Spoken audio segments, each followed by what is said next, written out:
Le livre d'Ésaïe, on va suivre pas mal le plan. Chapitre 45, versets 5 et 6. Ensuite, on ira avec un moment de prière.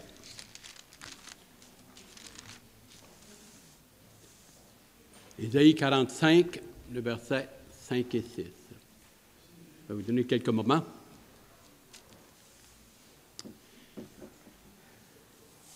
Je suis l'Éternel, il n'y a point d'autre. Hors moi, il n'y a point de Dieu.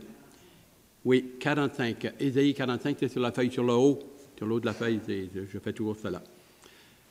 Hors moi, il n'y a point de Dieu. Je t'ai saint avant que tu connaisses. C'est afin que l'on sache du soleil levant jusqu'au soleil couchant que hors moi, il n'y a point de Dieu. Je suis l'Éternel, il n'y en a point d'autre. Je forme la lumière, je forme les ténèbres, et il continue à s'exalter et à détailler un petit peu, qui il est, ce qu'il a fait. Nous allons regarder l'œuvre du Saint-Esprit dans la personne de Jésus-Christ à travers les évangiles, et puis on va s'en aller à travers les Saintes Écritures pour ce beau et ce grand thème. Si vous voulez bien, on va prendre un moment où se cliner devant le trône de la grâce et aller dans la prière, s'il vous plaît. Bien-aimé, ton Sauveur, que ta grâce et ton Esprit Saint nous éclairent, illumine nos cœurs, notre âme.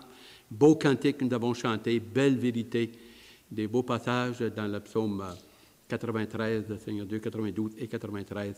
Quelle grande vérité! Quelle grande vérité! Nous voulons vraiment demander maintenant par ton Esprit Saint que tu puisses nous guider, nous diriger à travers les passages. Nous avons besoin de ta sagesse, ton discernement, compréhension, mais aussi l'application, comme disait Sylvain. Connaître Dieu et chaque jour se consacrer, pouvoir le voir agir et réagir vraiment dans nos cœurs, dans notre corps et dans les détails de notre vie. C'est le désir de te connaître de plus en plus, t'inviter dans notre vie et s'investir à la lumière des principes bibliques et dans l'obéissance. Nous avons besoin de ta force, ta grâce et pour cela ta présence chaque jour, chaque heure et à chaque instant. Merci Seigneur pour les Saintes Écritures. Du fond de notre cœur. Amen. Amen. Bien, si vous voulez nous suivre à travers ce dédale de versets que nous allons prendre, allons regarder et puis vraiment être bénis, je veux croire, par la bonne parole de Dieu. À travers le Saint-Esprit dans le Nouveau Testament, c'est le plan numéro 4. Alors, des relations personnelles avec les apôtres. Nous allons commencer par ça pour ensuite être capable d'aller dans les évangiles. Et puis, on voit ça dans Actes chapitre 15, le verset 36 à 40. C'est un malaise qu'il y a eu entre les apôtres, l'apôtre Paul, Silas, Barnabas et puis Marc. Et ils avaient fait un voyage, et puis ces quatre-là étaient ensemble, mais par contre, Marc, au milieu du voyage, il a abandonné. Il a viré de bord. Et puis, ça n'a pas été un beau témoignage. Ça a laissé à désirer. Actes chapitre 16, verset 46. Et ils vont Paul, avec sa petite équipe, ils vont retourner dans les mêmes églises qu'ils ont fondées. Et là, il y a eu un petit conflit. Ça peut arriver entre les enfants de Dieu qu'il y a un conflit. Mais nous voyons que la grâce de Dieu, l'Esprit de Dieu, et à travers la bénédiction ou la direction de l'Église locale, il aplanit les choses. Et on va voir, ça va être assez intéressant. 36 à 40. Quelques jours s'écoulèrent après lesquels Paul dit à Barnabas, « Retournons voir les frères dans toutes les villes où nous avons annoncé la parole du Seigneur pour voir en quel état ils sont. » Fardeau pour les âmes et l'œuvre qu'il avait faite. Barnabas voulait amener avec lui Marc. Mais Paul jugeait plus convenable de ne pas prendre avec eux celui qui les avait, et le mot c'est « quitter ». Quitté depuis la Pamphylie et qui ne les avait point accompagnés dans leur œuvre. Ce dissentiment, ce froid, il y a eu, pas une chicane, le mot est fort, mais un froid assez sévère. Ce dissentiment fut assez vif pour qu'ils se séparèrent l'un de l'autre. Et Barnabas, prenant Marc avec lui, s'embarqua pour l'île de Chypre. Point à la ligne. Mais Paul prit Silas avec la bénédiction de l'Église, de l'Assemblée. Grosse différence. On continue. Grosse différence. Paul choisit Silas et partit recommandé par les frères. à la grâce du Seigneur. À la grâce du Seigneur.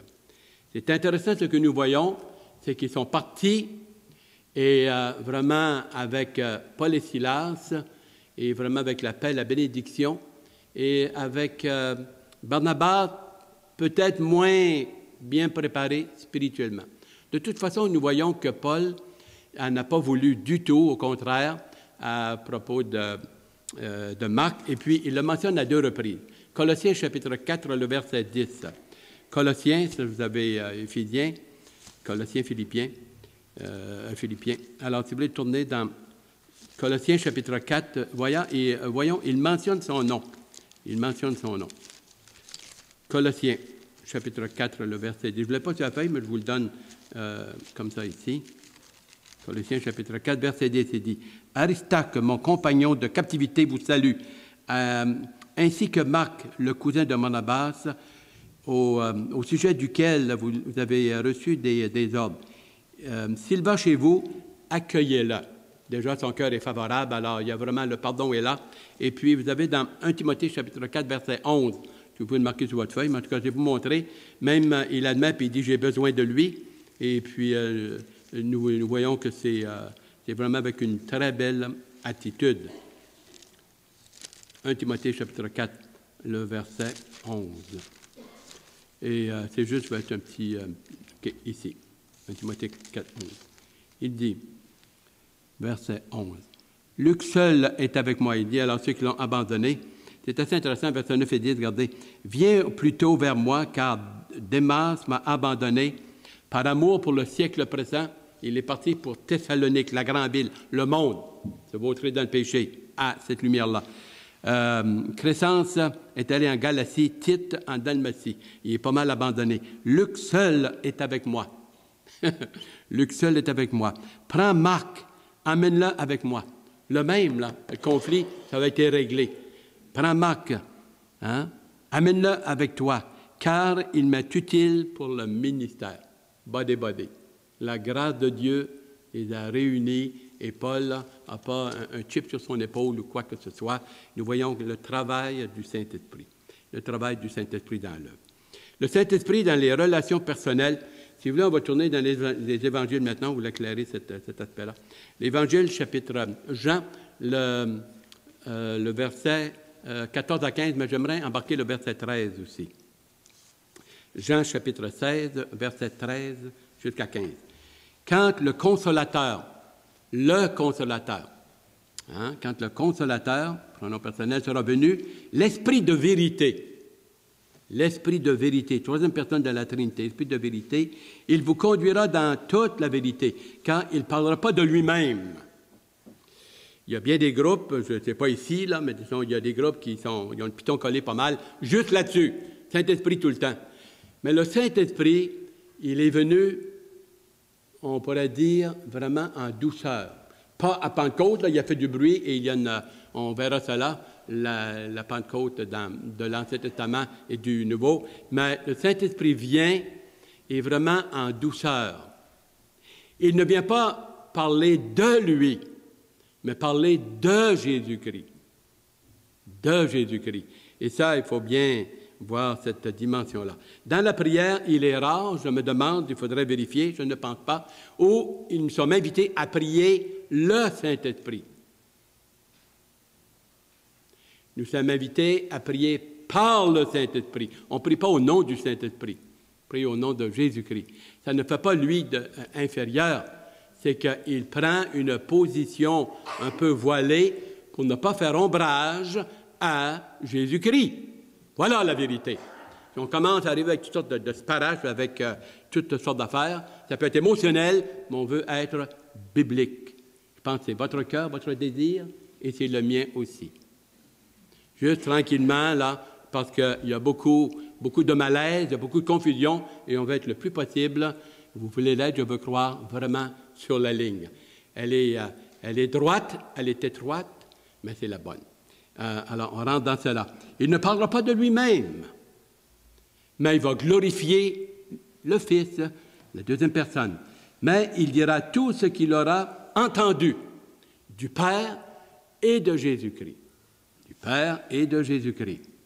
Et il dira tout ce qu'il aura entendu et il vous annoncera les choses à venir, la prophétie et l'eschatologie. Et c'est ce qu'il a fait par les apôtres et inclus également avec l'apôtre Paul. On continue.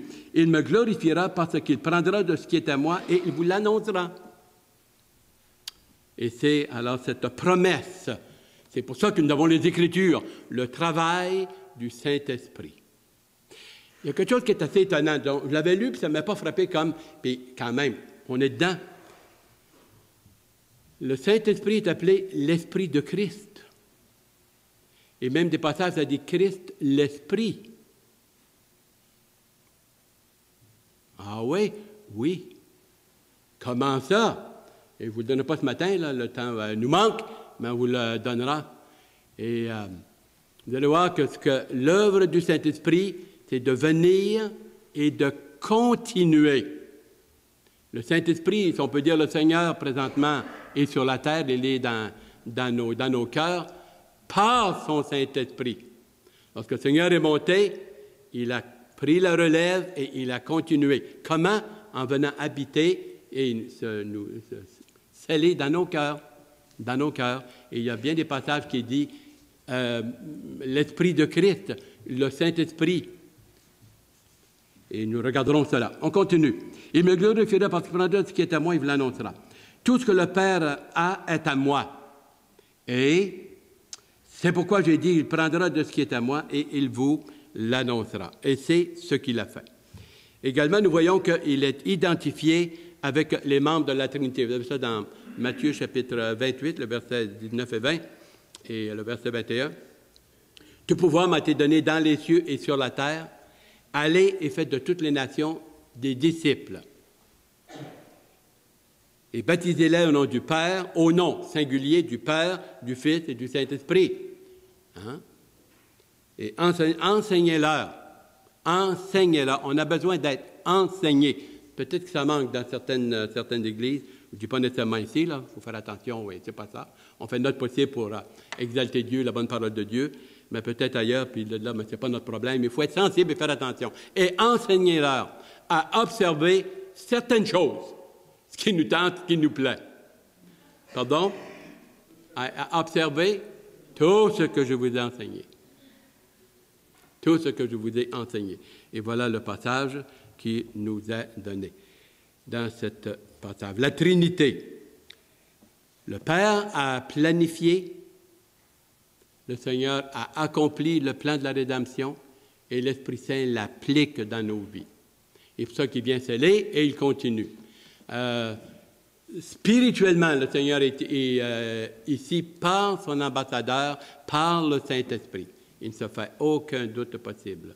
Il vient et il nous scelle du Saint-Esprit et il a continué son beau travail jusqu'à ce que le Seigneur vienne nous chercher, et même là, il va continuer, mais il va se tasser un peu. 2 Thessaloniciens chapitre 2, le verset 5 et 6. Bon, on regarde cela. Bon. Ensuite, nous avons cette prière dans 2 Corinthiens 13, si vous voulez tourner avec moi. 2 Corinthiens 13, où nous voyons cette formule de la prière, et la Trinité est impliquée à plusieurs reprises, à plusieurs places. On ne le fera pas ce matin, mais c'est juste pour vous montrer. 2 Corinthiens 13. Que la grâce du Seigneur Jésus-Christ, le Seigneur Jésus-Christ, l'amour de Dieu, merci Seigneur, et la communion du Saint-Esprit soit avec vous tous. Le verset 13 dit « Saluez-vous par un saint baiser ». Et puis ensuite, il va au verset 12, au verset 13, il mentionne cela. Nous avons ensuite, il est égal avec le Père et avec le Fils. Un seul Dieu, en 3 personnes divines. On ne parle pas de 3 têtes comme 3 êtres humains, là. Un tout divin qui ont porté, il se donne le nom, il porte le nom de Père, de Fils et de Saint-Esprit. Il est bon à noter que vous savez certainement ou probablement que dans la Trinité, nous est présenté comme ayant une hiérarchie. Une hiérarchie, ça veut dire cloc, cloc, cloc. 1, 2, 3. Maintenant, 1, 2, 3, ça, ce sont des chiffres que les théologiens ont apportés pour nous aider à pas trop être mêlés. Il y a le Père, le Fils, Saint-Esprit. Dans les Écritures, et soyons clairs là-dessus, Le Saint-Esprit n'envoie pas le Fils. Le Fils n'envoie pas le Père. La première personne de la Trinité ou le Père envoie le Fils, et le Fils dit, quand je serai monté, je vais vous envoyer le Saint-Esprit. Le Père et le Fils envoient le Saint-Esprit. Ça ne fait pas le Saint-Esprit inférieur. Pour nous, ça pourrait sembler à cela, mais il n'en est pas ainsi. C'est que le Saint-Esprit vient vraiment d'une manière pour ne pas faire ombrage à la personne de Jésus-Christ. Le Père n'a pas de corps physique, le Saint-Esprit n'a pas de corps physique, à moins qu'il se serve de nous, présentement, de notre corps. C'est le Fils de Dieu maintenant, au ciel, qui a un corps physique glorifié. Parfaitement Dieu et parfaitement homme, et la chose est possible. Nous le verrons à travers les Écritures. Une hiérarchie. Et cela devient un peu le modèle, le pattern pour le mariage. L'homme, la femme et les enfants. Pourquoi que les enfants nous obéissent? Puis on pourrait dire à 5-10 ans, écoute, pourquoi que je t'obéirais, moi? C'est quoi ton affaire, là, ta patente, là? Moi, je ne le veux pas, moi. Ça prend de l'ordre. Un Dieu est un Dieu d'ordre, et même le mariage a un pattern, on peut dire, une suivi, un certain modèle basé sur la Trinité. Et il est bon de souligner ou de remarquer cela. Les actes divins, l'agent à la naissance, c'est-à-dire l'action à la naissance ou la conception de Jésus-Christ. Conception de Jésus-Christ. Il y a un passage que je vous donne, vous avez probablement vu, au cas où, je l'aime, puis il est quand même assez intéressant. Si on tourne dans le psaume 69, le verset 9, et il y a une perle ici, et parfois ça peut nous échapper, et c'est pour ça que je le souligne pour moi et pour vous, et regardons ça ensemble, très brièvement. Psaume 69, 9. C'est un passage messianique, il dit le temple, le zèle de ta maison me dévore, au verset 9 et 10, et si vous regardez là, dans Jean 2, 17, vous avez la même chose. Donc, Psaume 69, 9. Je suis devenu, c'est comme Christ qui parle, je suis devenu un étranger pour mes frères. Jésus-Christ avait des frères, absolument, on va le voir dans quelques moments. Un inconnu pour le fils de mon père. Non, pour le fils de... Vraiment? Pourquoi il a dit ça? Parce que Joseph était son père adoptif. C'est quand même fort, hein, des centaines d'années. Dans Ésaïe, on parle de 8 à 800 à 1000 ans avant Jésus-Christ. Et il y a une parole qui est mise comme dans la bouche, qui vous continuez d'ailleurs. « Car le zèle de ta maison me dévore, et les outrages qui t'insultent ont retombé sur moi. » Puis il continue, et vous pouvez vérifier dans Jean 2, le verset 17. Le verset 17. Le fils, hein, il parle, le fils de ma mère. Alors, Joseph n'a pas participé à la conception du Seigneur Jésus-Christ. Et nous allons voir dans quelques moments très, très brièvement. Alors, dans cette dimension-là, un agent à la naissance virginale. Après qu'elle a eu le Seigneur, eh bien, on peut plus dire qu'elle était vierge. Elle ne l'était plus. Et Joseph n'est pas allé avec, et Joseph n'a pas conçu le Seigneur. Ça a été un miracle du Saint-Esprit. C'est vraiment quelque chose qui se passe à l'intérieur de la divinité et de ce mystère qui nous échappe. Vraiment, là, c'est une chose qu'il faut accepter. On vous invite à tourner ainsi dans Matthieu chapitre 1, le verset 25, et Luc 1, 35 parle pas mal de la même chose, alors on va glaner juste là-dessus. Glaner un peu là-dessus. Matthieu 1, chapitre 1, le verset 25. Vous savez, l'annonciation, et très, très brièvement. Noël est passé. Oui. Mais il a dit à propos de Joseph, mais il ne l'a connu point. Il n'a pas couché avec. Ça, c'est l'affaire. Il n'a pas couché avec, mais il ne l'a point connu, c'est à propos de Joseph, jusqu'à ce qu'elle ait enfanté un fils, auquel il donna le nom de Jésus. C'est la même chose dans Luc 1, 35, nous voyons un peu la visite de l'ange, et puis il dit que le Saint-Esprit viendra sur elle, elle sera couverte de l'ombre du Tout-Puissant, et le Saint-Enfant, ou la chose sainte, le Saint-Enfant, il naît saint, mis à part, séparé. Le Saint-Enfant qui naîtra de toi, à propos de Marie, sera appelé le Fils de Dieu, Emmanuel. Et c'est l'accomplissement d'une prophétie d'Ésaïe chapitre 14, 7, 14, et chapitre 9, versets 5 et 6, dans l'Ancien Testament. Un enfant nous est donné, un fils nous est donné, et la domination reposera sur son épaule. L'admirable conseiller, Dieu éternel, prince de la paix. Toujours dans Matthieu, chapitre, ou dans, ça sera peut-être, oui, dans Luc 2, le verset 7, je vais vous inviter à tourner, verset 7.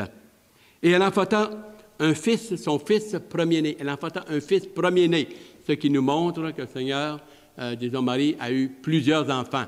Son fils premier-né fut Jésus, et il en a eu d'autres. Il en a eu d'autres, et nous voyons ça. On vous invite à tourner dans Marc chapitre 3, 31 à 35.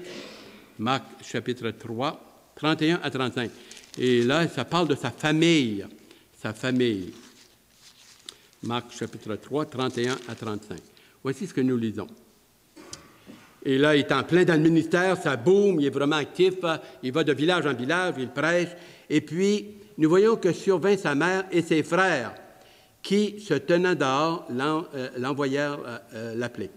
La foule était assise autour de lui et on lui dit, « Voici ta mère et tes frères sont dehors et te demandent. » Et il répondit, « Qui est ma mère? Qui sont mes frères? » Puis, jetant un regard alentour sur ceux qui, ses disciples, ceux qui étaient autour de lui, il dit, « Voici, dit-il, ma mère et mes frères.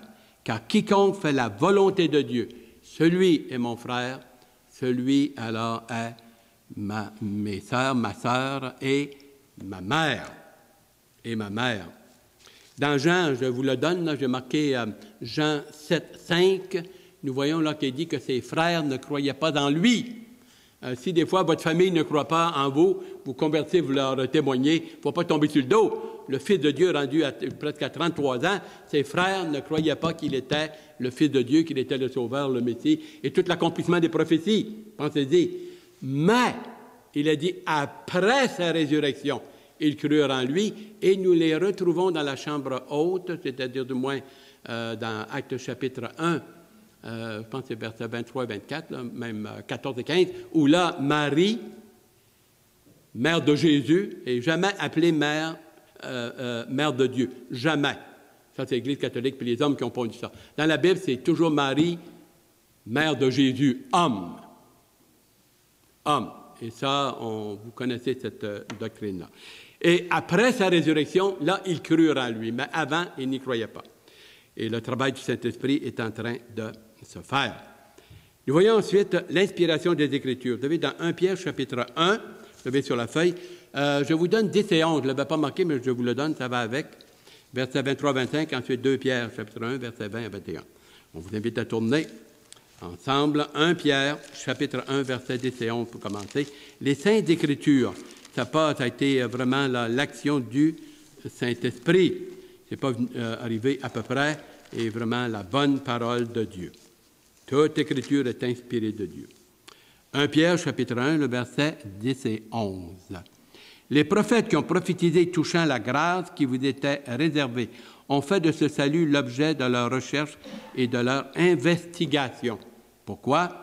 Ils voulaient sonder l'époque et les circonstances marquées par le Saint-Esprit de Christ, l'Esprit de Christ, parce qu'il continue le travail de Jésus-Christ. C'est pour ça qu'il est appelé l'Esprit de Christ, troisième personne de la Trinité, dans la même, si on peut dire, famille de Dieu, si on peut parler ainsi.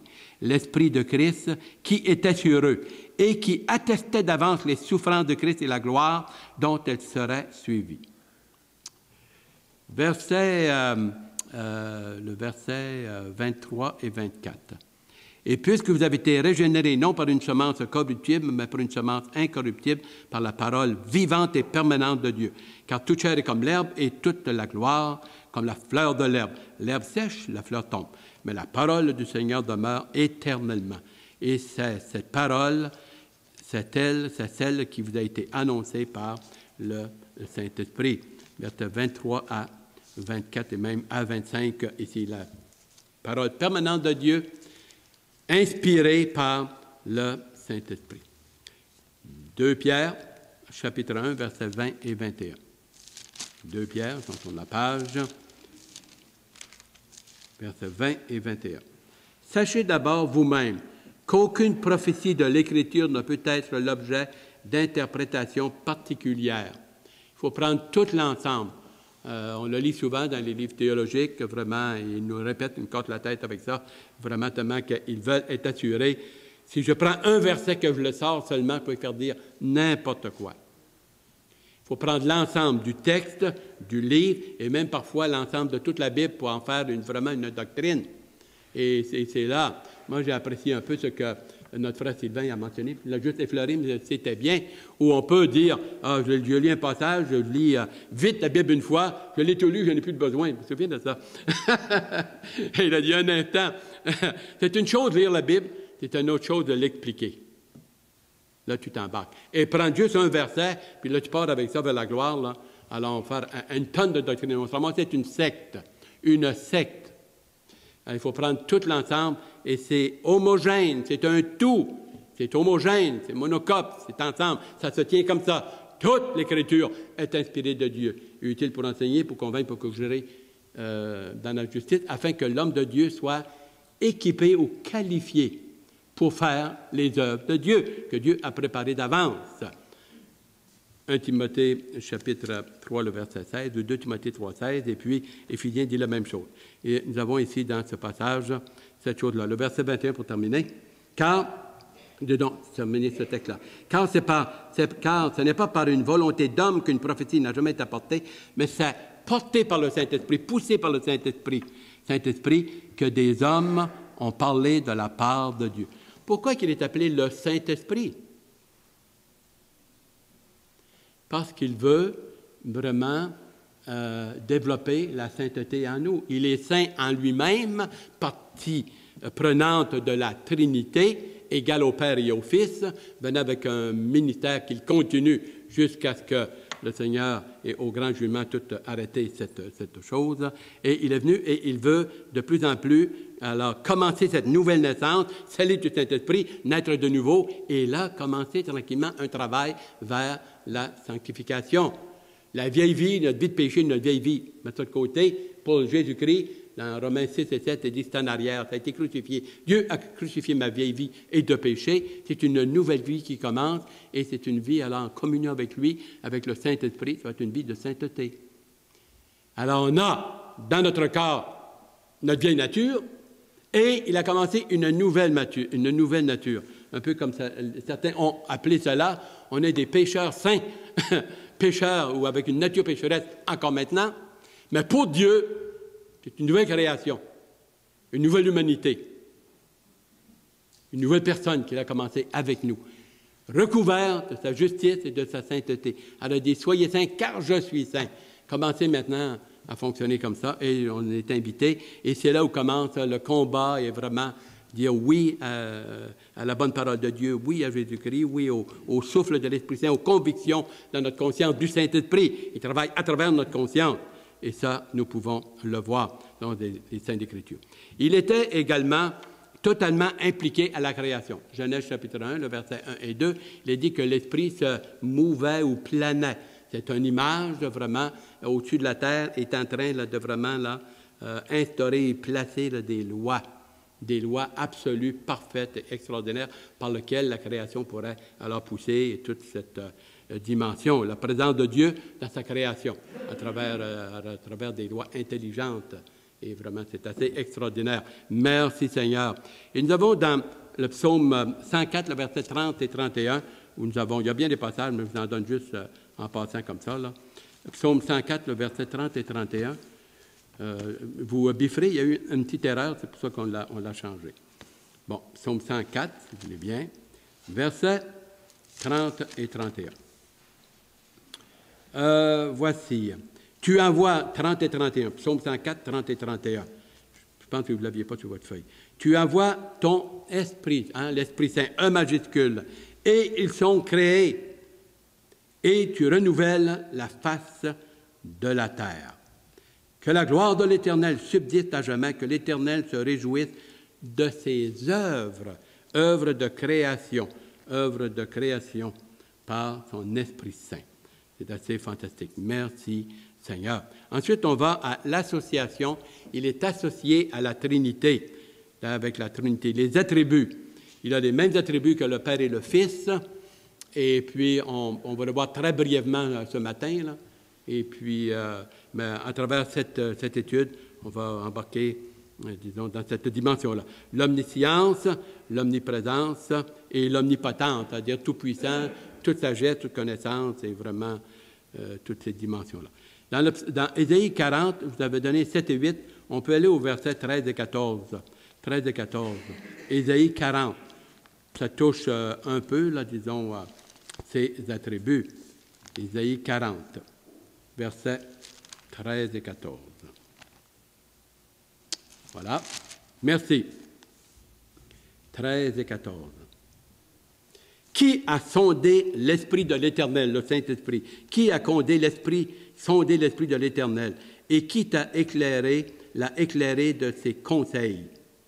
Avec qui a-t-il délibéré pour en recevoir de l'instruction?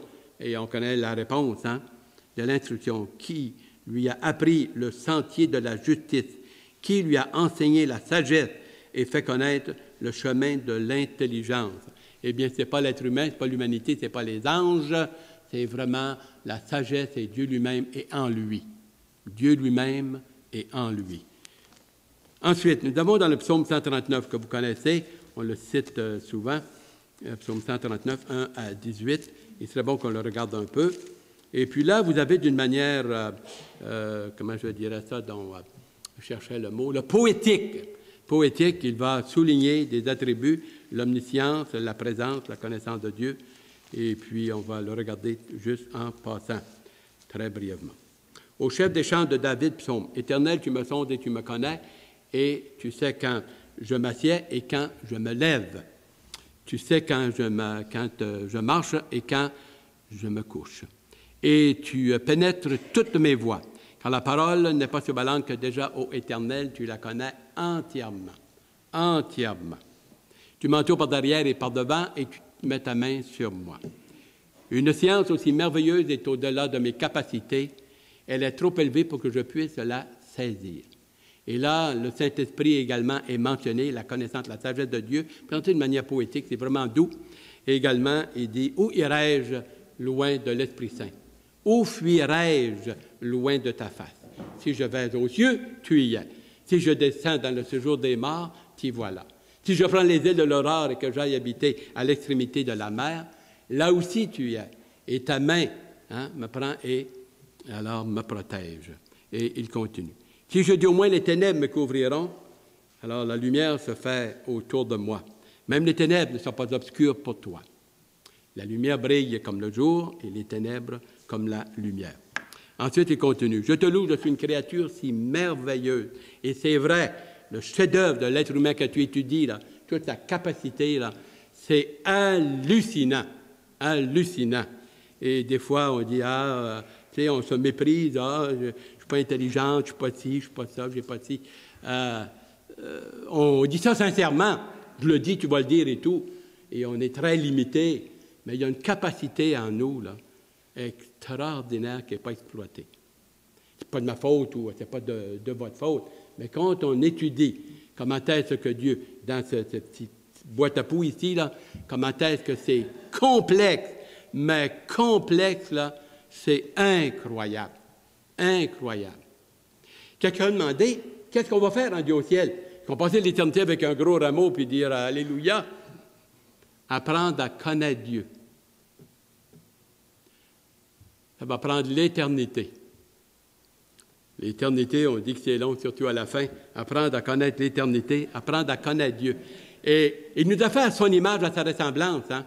Ce n'est pas un détail, ça. C'est pas un détail. On prend ça d'une manière, parfois, peut-être un petit peu banale. Ce n'est pas banal. Et plus qu'on réalise, qu'on commence à étudier l'être humain, plus qu'on réalise comment est-ce que tout notre corps est complexe d'une manière extraordinaire, plus qu'on réalise comment est-ce là, que ce que Dieu fait, c'est hallucinant. Dans tout, que ce soit un arbre, que ce soit, et surtout l'être humain, son image à sa ressemblance, c'est vraiment un don de grâce et d'amour extraordinaire. Et ça, pour Dieu, c'est précieux. C'est vraiment précieux. Précieux. Sa qualité de créateur est impliquée, là. Pourquoi que Dieu est à la recherche de l'être humain pécheur? Si on n'est pas à l'image, à la ressemblance de Dieu comme les bêtes, il les laisse aller. Mais il y a quelque chose, là. Hein? Il y a son étampe. Il y a son étampe, et puis on est très, très précieux parce qu'il est l'Éternel et il nous a fait à son image et à sa ressemblance. Qu'autoriser, on peut dire bafouer tout cet aspect-là, mais elle est encore là. Et il veut la récupérer parce que c'est son nom et sa création qui est impliquée. Son chef-d'œuvre. Son chef-d'œuvre. On n'est qu'une situation temporaire. Et vraiment, on peut le louer. Il continue dans ce passage. « Je te loue, je suis une créature si merveilleuse. Tes œuvres sont admirables et mon âme le reconnaît bien. » Bien. C'est toi qui m'as façonné dans le sein de ma mère. Hein? Et il dit « Je te loue de ce que je suis une créature si merveilleuse. Tes œuvres sont admirables et mon âme le reconnaît bien. Tu as formé mon corps dans ce qui était dans le secret, tissé dans les profondeurs de la terre. Quand je n'étais qu'une masse informe, tes yeux me voyaient, et sur ton livre étaient tous inscrits les jours qui m'étaient destinés avant qu'aucun n'existe. » Et ça va loin, tu recules loin, là. Avant la création, avant d'avoir créé les anges. Quand tu es avec Dieu, tu es hors du temps, tu n'as plus de temps. Le temps pour Dieu, ça ne peut rien dire. Nous autres, ça dit quelque chose. Pourquoi? Parce qu'on meurt. Quand il y a de la mort, il y a un début. Mais pour Dieu, étant éternel, alors tout ce qu'on vit maintenant, et l'humanité, la terre, et tout cet aspect-là, pour Dieu, ça c'est pratiquement du passé. C'est un détail pour lui, dans un sens, au niveau du temps. Et ça, combien est-ce que c'est extraordinaire. Ensuite, que tes pensées, ô Dieu, me semblent impénétrables, que le nombre en est grand. Si j'essaie de les compter, elles sont plus nombreux que le grain de sable. Je m'éveille et je suis encore avec toi. Et ça continue. La magnificence de Dieu, le Dieu créateur de bonté, il nous voit dans les moindres détails. Et avant même d'avoir créé, dans son cœur, dans son plan, tout était planifié. Et maintenant, on ne fait que subir, vivre, et vraiment le cheminement de ce que Dieu a tout conçu, avant même de poser le moindre geste de création. Avant même. Soyons certains de cela. Avant même. Parce qu'on a un Dieu éternel. Tout simplement, les mots nous manquent pour décrire la majesté de Dieu, et je crois que vous êtes d'accord avec cet aspect-là. Dans Job 33, le verset 4, Job 33, le verset 4, il parle un peu de cela également, cet aspect de création. Bon, Job 33, le verset 4, il dit « L'Esprit de Dieu m'a créé. » L'Esprit de Dieu, le Saint-Esprit m'a créé. Le souffle du Tout-Puissant m'anime. M'anime. Le souffle du Tout-Puissant m'anime. Et ensuite, on termine ici. On vous inviterait dans Proverbe l'importance de lire la parole. Vous le savez, vous le dites, c'est mentionné à travers, que ce soit Pasteur Michel, que ce soit Pierre-Paul ou Cosal ou moi-même ou d'autres, l'importance. Et il serait bon, s'il n'y a pas des fois une motivation, il y en a qui prennent par exemple le pain quotidien, d'autres vont prendre contact et vraiment pour nous inciter à suivre un programme, être un peu organisé. Nous avons dans ces passages, dans Proverbes chapitre 2, le verset 10, on peut juste le tourner brièvement. Proverbes chapitre 2, le verset 10 et Proverbes 22, 17 à 19. Proverbes chapitre 2. Bon. Ici. Très bien. Proverbe 2, le verset 10. Voici ce que nous lisons. Et des livres un peu... le verset 10. « Car la sagesse viendra dans ton cœur et la connaissance fera les délices de ton âme. » Lire la parole de Dieu, se baigner dans les Écritures. Quelle joie, quel bonheur que nous avons à lire les Écritures. Quelle joie et quel bonheur vous avez. Que nous avons, quel privilège que nous avons. Proverbe 22, le verset 17 à 19. Il faut une petite barre, là, il y a eu un 17 de trop. Proverbe 22, le verset 17 à 19. Voici ce qu'il est écrit. « Prête l'oreille et écoute les paroles des sages. Applique ton cœur à ma science, car il est bon que tu les gardes au-dedans de toi. » Gardez la parole de Dieu au-dedans de toi, personnellement, intime, et qu'elle soit toute présente sur tes lèvres, capable de les énumérer, les apprendre, et vraiment te baigner des Saintes Écritures, afin que ta confiance repose sur l'Éternel, parce qu'elle repose sur la parole éternelle de Dieu. Et il dit, le verset 19, « Je veux t'instruire aujourd'hui, oui, toi. » Je veux t'instruire aujourd'hui, oui, toi. Le Seigneur veut nous instruire par sa parole, c'est en la lisant, ouvrant notre cœur et demandant de nous vraiment nous toucher. Comme l'a dit dans Michée, on t'a fait connaître aux hommes ce qui est bien, ce que l'Éternel demande de toi, c'est que vraiment tu obéisses à ton Dieu et que tu marches humblement avec ton Dieu. Le Saint-Esprit va être un grand thème, que Dieu nous éclaire. On termine avec un moment de prière. Vraiment, Seigneur Jésus, nous avons regardé très brièvement ta parole, le travail du Saint-Esprit, travail de création, travail, Seigneur, de bénédiction et de lumière. Nous voulons te remercier du don. Saint-Esprit est un don et il vient avec des dons. Merci, Seigneur, pour ton Saint-Esprit. Toute la gloire, la louange te revienne. Amen. Amen.